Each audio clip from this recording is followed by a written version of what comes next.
Good existence, and welcome back to the Truth Observatory. This is Nicholas Jensen Denton speaking, and I've got some have-truths for you. The reason they're have-truths is because all truths are but have-truths, and I leave the rest up to you. Insinuating, use your imagination, because it's a fucking capacity. It's a capacity that you got. It can do a lot. So here we go. Are you ready to know what you need to do if you want to attain everything you want, everything you could desire, everything you could possibly desire is within your grasp.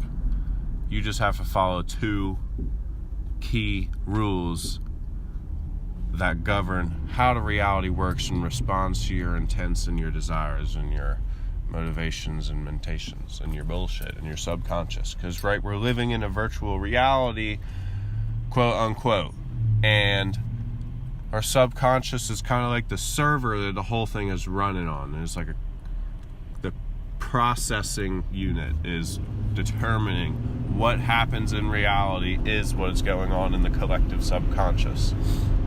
So that within your subconscious, in case you're new to this. If you're not new to this, you don't need to worry about any of this ridiculous preface. If you are new to this, or if you're not new to this, or whatever the fuck, you're here because the universe works in a way that it puts you exactly where you need to be, when you need to be there, at exactly the right time, because you're here to learn something specific, and you're here and you're ready to receive it. So, the answer is this. Step 1, know exactly what you want. And don't just know it. Be specific. Visualize it. Write it down. Describe it. Tell somebody. Announce it to the universe. Proclaim it. Scream it into the ether. Alright? This is your lot. This is what you are going to claim out of the universe and determine as yours so that you can use it for you and you can claim it in a beneficial mutual relationship. Whatever it is that you're seeking. If it's an experience, if you seek objects, though, I will explain why that will fall by the wayside. If you seek love, if you seek chaos, doesn't matter what you seek. If you seek experience and growth and awareness and learning, if you seek adrenaline and fulfillment and ecstasy and bliss, and you're going to be able to find these things. You just have to know what it is that you want. And then once you figure it out, exactly what you want, then that's it. Once you figure out what you want and you know it from your true self, like, you're like, yes, I need this in my life. I want this in my life. This will benefit me. This is what I'm working towards right now. And you've put that at what they say the being level of your conscious mind. You've wired it into your neural pathways that is an object that you prize.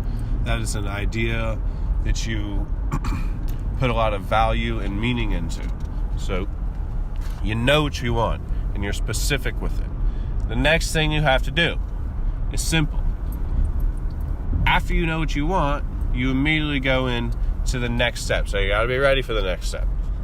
The next step is to just respond to every situation that comes to you with love, with unconditional love. Respond to people, situations.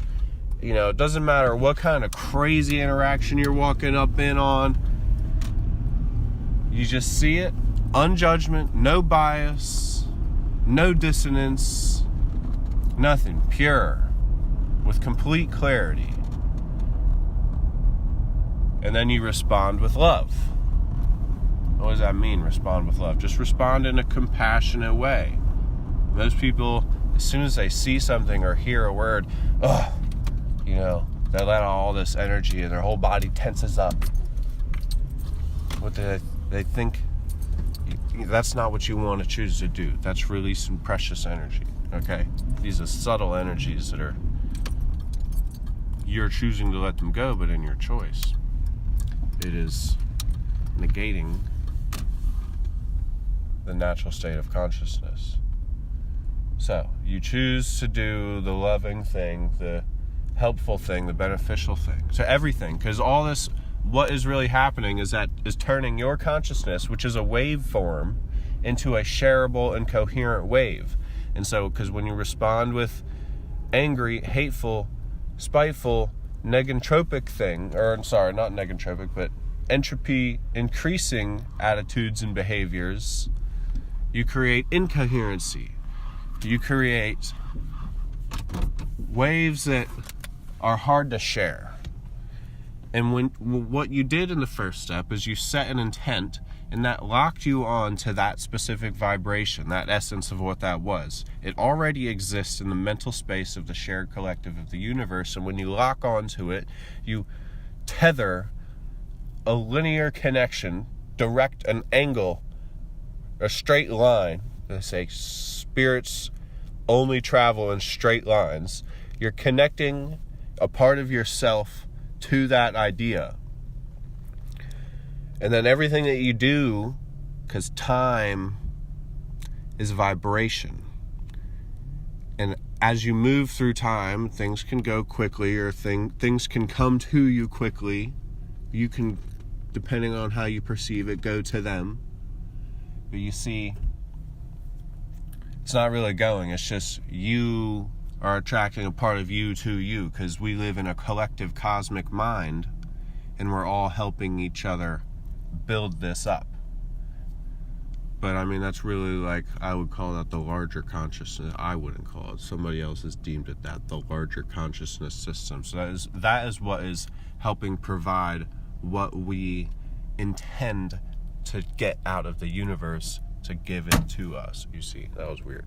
Okay, so you respond to everything in a loving manner, and that helps it to come to you quicker, because it's already going to come to you. As soon as you think of something, it opens up a portal, a connection directly to that.